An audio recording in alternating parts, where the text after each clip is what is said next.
পিয়া আবারও একটা নতুন জিনিস আবিষ্কার করে ফেললো। তো ম্যাঙ্গো ফ্লেভারের আইসক্রিম সবারই পছন্দ কম বেশি। আর এই আমের সিজনে ম্যাঙ্গো ফ্লেভারের আইসক্রিম খাবো না, এটা কি হয় নাকি? বরমাসাই তো খুবই খুশি। আর আইসক্রিমটা আমি 1 কাপ হচ্ছে ক্রিম দিয়ে 2টা কেক খেয়েছি, আর 2 কেজি হচ্ছে আইসক্রিম আমার খাওয়া হয়ে গেছে বিভিন্ন রকম করে। তো আজকের ভিডিওটা আপনারা দেখতে থাকুন যদি কেউ এখনও ট্রাই করেননি। আর এইভাবে বাসায় থাকা আম দিয়ে আমের ফ্লেভারটা তৈরি করবেন, এবং ম্যাঙ্গো ফ্লেভারের আইসক্রিম যেটা পছন্দ করেন তারা অবশ্যই এটা ট্রাই করে দেখবেন। আর যদি আমার সিস্টেমটা ভালো লেগে থাকে, আমি যেভাবে টেকনিকটা ইউজ করছি, আপনাদের যদি ভালো লেগে থাকে তো অবশ্যই একবার ট্রাই করবেন। তো এই ম্যাঙ্গো ফ্লেভার কিনতে গেলে হচ্ছে অনেক টাকাই প্রয়োজন ছিল, 80-90 টাকা মনে হয় নিত। তো আমি যদি এইভাবেই করে নিই তাহলে কিন্তু একদম স্বাস্থ্যকর পরিবেশেই তৈরি করা হয়ে যাচ্ছে। তো দুধটা আপনি ভালো দুধ দিয়ে নিতে পারেন। তো আমার ভালো দুধ ঘরে নাই, মানে গরুর দুধ, তো এটা হচ্ছে গুঁড়ো দুধ। তো সেটাই আমি জাল করে নিয়েছি 1 চামচ কর্নফ্লাওয়ার দিয়ে।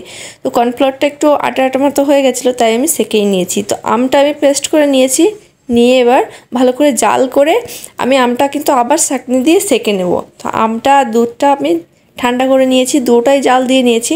তো আমের পরিমাণটা একটু বেশি হয়ে গেছে। আর চিনি অল্প একটু চিনি দিবেন, কারণ ক্রিমে চিনি আছে, চিনির পরিমাণটা আছে, তো আপনারা চিনিই দিবেন।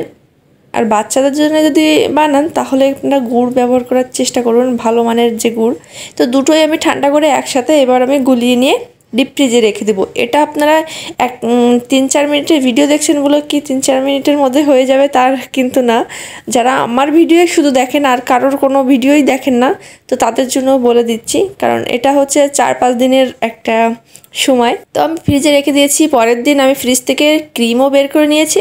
তো এই যে কাপটা দেখছেন, এই 1 কাপ হচ্ছে ক্রিম দিয়ে আমি 2টো কেক খেয়েছি, হাফ পাউন্ডের। আর এই যে আমরা এখন 1 কেজির আইসক্রিম বানাবো, আরও তো বানিয়েছি 2-3 দিন খেয়েছি। 300 টাকা শুধু মনে হয় 1-2 কেজি হচ্ছে আইসক্রিমের দাম হবে। তো আপনার যদি ঘরে থাকা উপকরণই থাকে, আর হচ্ছে যদি আমের একটা ফ্লেভার কিনতে পাওয়া যায়, যে কোনো ফ্লেভার চাইলে আমের ফ্লেভার এবং অন্য ফ্লেভার চাইলে আইসক্রিমের ওই যে চকলেট ফ্লেভার যদি চান, তো সেই ফ্লেভারগুলো আপনারা কিনে এনে সেম প্রসেসে এভাবে তৈরি করতে পারেন। আর যদি ঘরে থাকে এরকম 200-300 টাকার ভিতর ক্রিম পেয়ে যাবেন। সেই ব্র্যান্ডগুলো একটু অল্প দামের হয়ে যায়, কিন্তু আপনারা যদি ভালো মানের ক্রিম কিনতে চান তাহলে একটু বেশি দাম দিয়ে কিনতে হবে, 400-500। তো আমার 550 টাকা দিয়ে এই ক্রিমটা কিনে আমার এখনও আছে। আর শুধু এই 1 কাপ আমি অল্প করে ফেটানো যায় না বলে 1 কাপ আমি ফেটিয়ে রেখে দিয়েছি। এতগুলো কেক ক্রিম আমার খাওয়া হয়ে গেল আর কি। তো এই যে আমি এখন এটা ফেটে নেব, তারপর কিন্তু এটা ডিপ ফ্রিজে রেখে দেবো এবার।